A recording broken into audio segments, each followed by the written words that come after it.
king is here. Dhallywood superstar Shakib খানের নতুন সিনেমার নাম রাখা হয়েছে কিং। নাম শুনে বোঝা যাচ্ছে সিনেমা একেবারেই রাজকীয় চরিত্রে দেখা যাবে শাকিব খানকে। ইতিমধ্যেই সিনেমাটির প্রথম লুক ও পোস্টার নিয়ে চলছে তুমুল আলোচনা সমালোচনা। বিগত কয়েক বছর ধরে শাকিব খান একের পর এক সুপারহিট সিনেমা উপহার দিয়ে এসেছেন। এবার কিং সিনেমার ঘোষণায় ভক্তরা বেশ উচ্ছ্বসিত।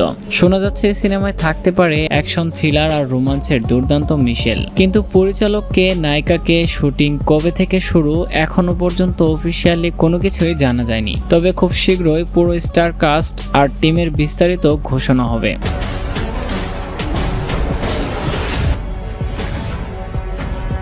ঢালিউডের রাজা এবার সিনেমার পর্দায় কিং হয়ে ফিরছেন। এ খবরেই ভক্তরা দারুণ উচ্ছ্বসিত।